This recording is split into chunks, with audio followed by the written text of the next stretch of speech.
Metaphysics and Politics, a philosophical exploration of ideological foundations, Part 3. From Hierarchical Transcendence to Tempered Liberty, the Evolution Toward Traditional Liberalism.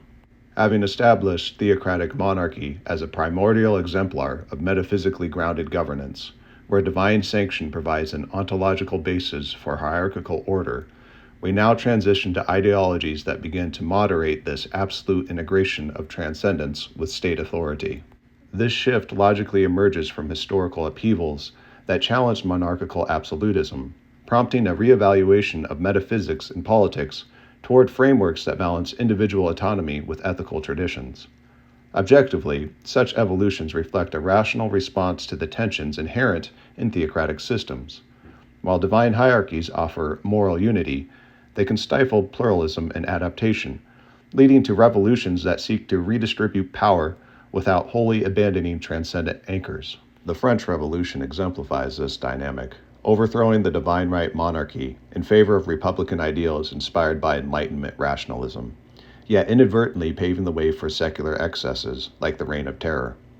Similarly, across history, monarchies have been supplanted by governments emphasizing constitutional limits, individual rights, and varying degrees of metaphysical neutrality. These transitions underscore a logical progression. As societies grapple with the limitations of imposed divine order, they gravitate toward systems that incorporate tradition as a voluntary ethical guide rather than a coercive mandate.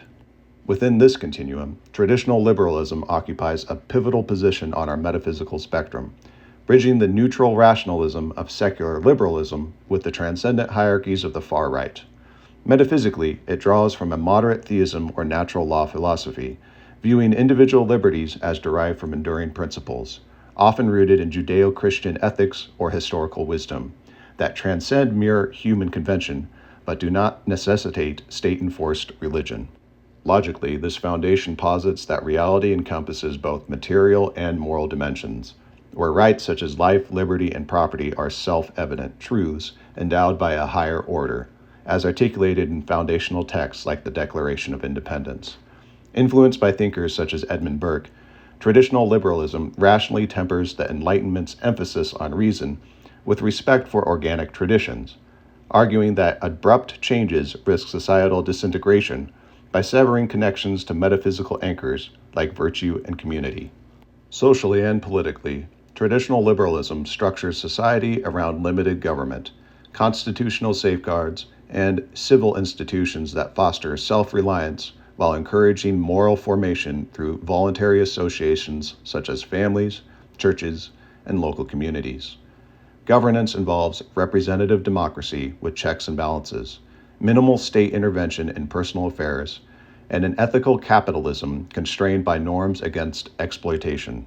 The quintessential embodiment of traditional liberalism's metaphysical nuance is the United States Constitution, which emerged from the American Revolution's overthrow of monarchical rule and sought to establish a republic grounded in rational design, yet informed by moral traditions.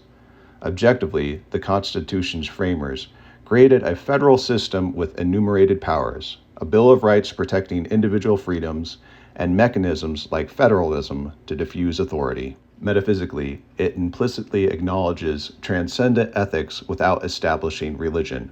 The preamble's invocation of the blessings of liberty and the Declaration's reference to a creator suggest a foundation in divine or natural law, yet the First Amendment prohibits state endorsement of faith, privatizing metaphysics to preserve pluralism.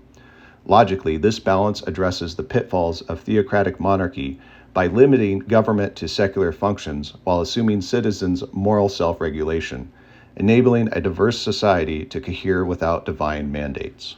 This assumption is poignantly captured in John Adams' reflections on the Constitution's fragility. To quote Adams, "We have no government armed with power capable of contending with human passions unbridled by morality and religion. Avarice, ambition, revenge, or gallantry would break the strongest cords of our Constitution as a whale goes through a net. Our Constitution was made only for a moral and religious people. It is wholly inadequate to the government of any other." Here Adams rationally highlights traditional liberalism's metaphysical reliance. Without an internalized ethical framework, often derived from religious traditions, the system's institutional cords prove insufficient against human flaws. Objectively, this underscores the ideology's logical distinction from secular liberalism, which prioritizes neutral reason alone, potentially risking moral relativism. Traditional liberalism integrates such anchors to sustain liberty, viewing them as essential for voluntary order. In comparative terms, traditional liberalism differentiates from theocratic monarchy by rejecting absolute divine rule in favor of limited consensual governance, where metaphysics informs personal virtue rather than state coercion. Versus fascism or aristocratic imperia, it upholds pluralism and individualism, avoiding total subordination to national or elitist transcendence. On the materialist side, it contrasts with socialism's state-driven equity by defending private property as a natural right. Rationally, its strengths include adaptability and moral depth, fostering innovation while mitigating chaos. Yet, if traditions erode without active cultivation, it may drift towards secular atomization, as contemporary debates over cultural secularization illustrate. This exploration of traditional liberalism as a moderated metaphysical bridge illuminates how historical revolts against monarchy birthed systems that retained ethical transcendence in subtler forms, setting the foundation for a continued journey along the spectrum.